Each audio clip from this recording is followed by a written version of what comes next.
on. But what we need to do is we need to get top dead center first. Now how do we know that that is true top dead center? Okay, if you look at the gears here, for instance, you will see there's one gear that looks different. It's got like an angle. It's got like an angle on the front of it. You know, it's not flat. It's not flat like that gear there. Okay, it's got like a slight cut at a 45-degree cut. Now you see on the oil pump you have two marks. That's the top dead center mark.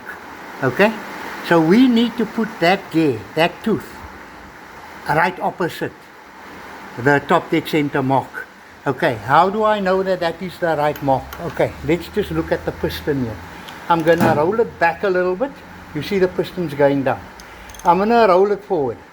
I'm going to roll it forward till it comes to the top. Now we'll see where that gear is. Okay, we'll see that gear is basically coming in line with the top dead center mark. Can you see that? In line. That gear, that tooth, okay, which got a mark on it, opposite the top dead center mark on the oil pump. Piston is now top dead center. So now we'll go to the back side of the engine to fit the rear crank seal.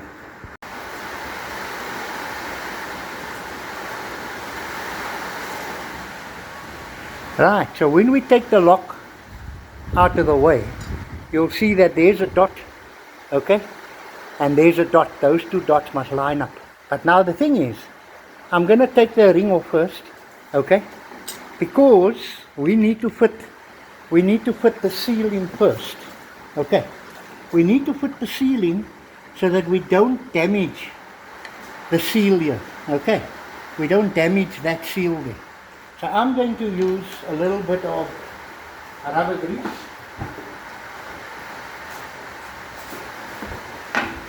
I'm going to use just a little rubber grease, you know, to smooth it out, so that when that seal goes over, it's not going to stick or do any funny things. Okay. Also, this unit here has got a rubber. As you can see, it's got a rubber seal. You don't need to put any silicone or anything on. Okay.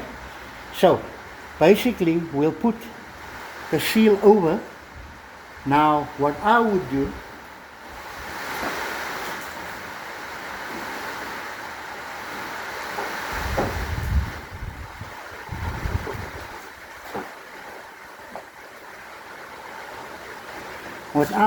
is I would just use a thin screwdriver here to make sure that our seal goes over the crank nicely. Oh yeah, before we do that, let me just explain something else. This ring is going to have to be pressed onto this crank. Must be pressed on, because the crank must hold the seal tight. Okay, so, but we first put the seal on so that we don't damage the seal. Okay, because we're going to have too many moving components and we're going to lose track and something bad's going to happen. So let's get the seal on gently. Don't force anything, because we want the seal to actually seal. Okay, we don't want the seal to give us trouble here once it's on, because they say that these seals are actually very, so I'm going to put some rubber grease on the seal as well, just to make the seal nice and slippery there, so that the seal doesn't stick. Now we got to make sure that we got our crank sensor going through that hole in the block there. Okay, and then we'll get the seal without damaging it at all. We'll get the seal over. You see here, it's punching up. So just be careful about that. Make sure that seal goes on pretty nicely. Okay, all the dowels are lining up over there. Okay, so we've got the seal in. Now we've got 6 bolts that are all in.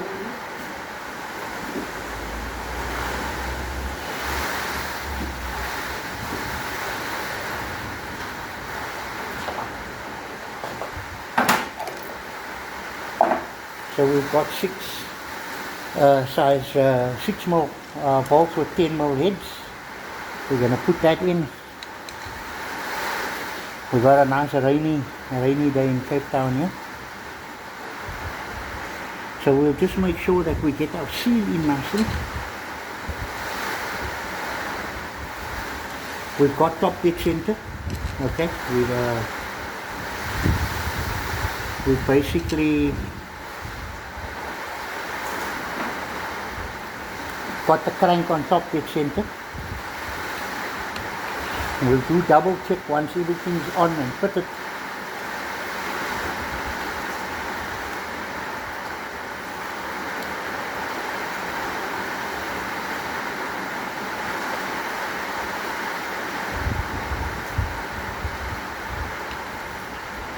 Just tighten up the bolts here.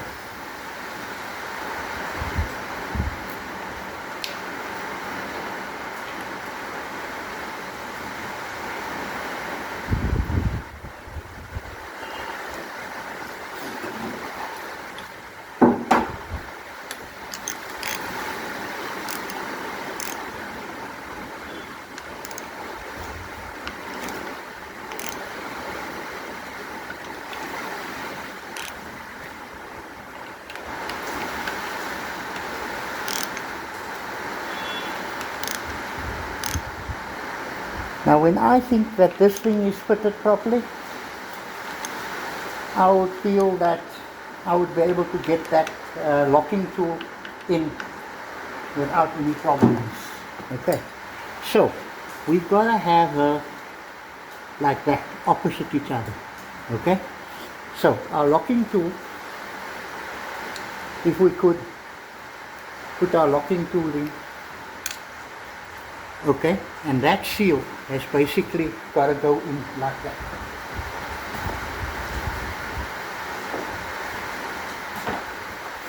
So what I'm going to do, I'm going to tap it very slightly, very lightly, no force. I'm going to be tapping that timing ring into position like that, very slightly, very gently around each other.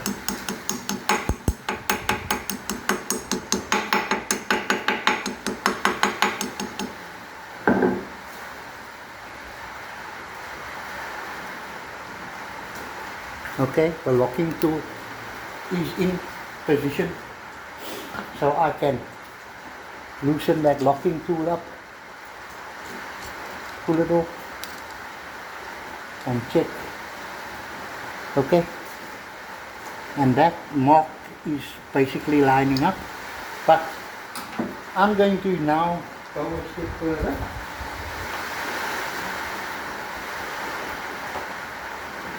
I'm going to take the old locking ring, put it over so that I can put that locking ring down a little more.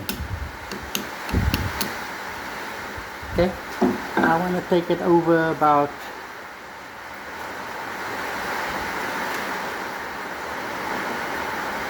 a half a mil.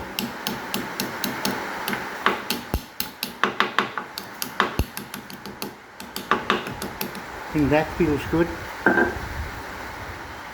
Okay, you can actually see that our sensor, is nicely lined up over the locking ring. I would say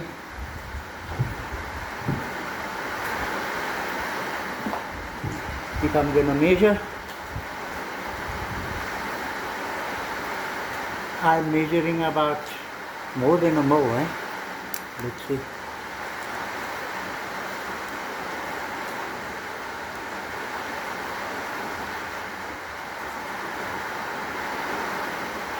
Okay, so that locking ring I think is pretty good. Okay, it's not, I don't think it's going to come loose. I hope it's not going to come loose. And then of course if we put in the lock,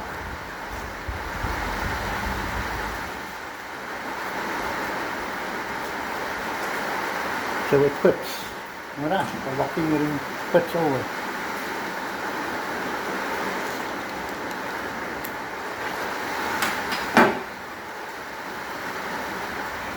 So what I'm going to do is, you can keep your eye You can keep your eye on the marks. Eh?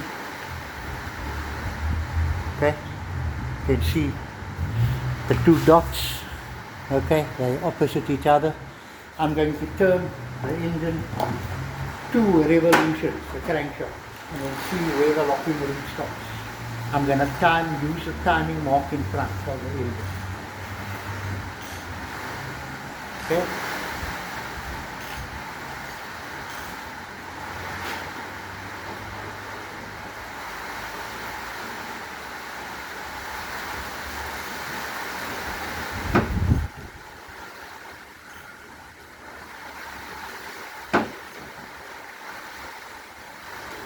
So I've got my on top dead center in front here now. Let's see where that locking ring has stopped. Perfect. Okay. Those marks are definitely lining up over there. So that is how we put in the rear crank sensor. At least the rear crank seal. Okay. We don't need to use any silicone, any sealer, or whatever, because it's got that rubber there. And then of course we made sure that our seal went over nicely, it didn't kink or anything before we put the timing ring on.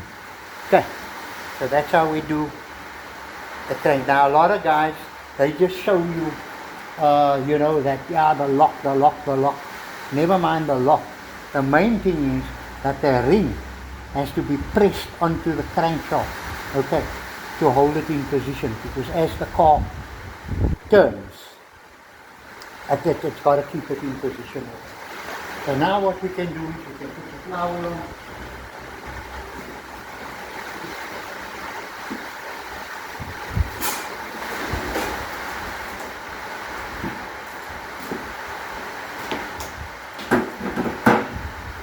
So we can go ahead and put on our plate,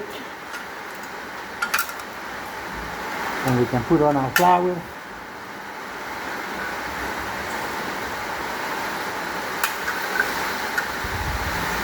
Okay.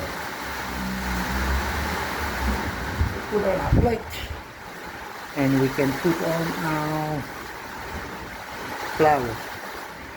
Just line up our bolts there.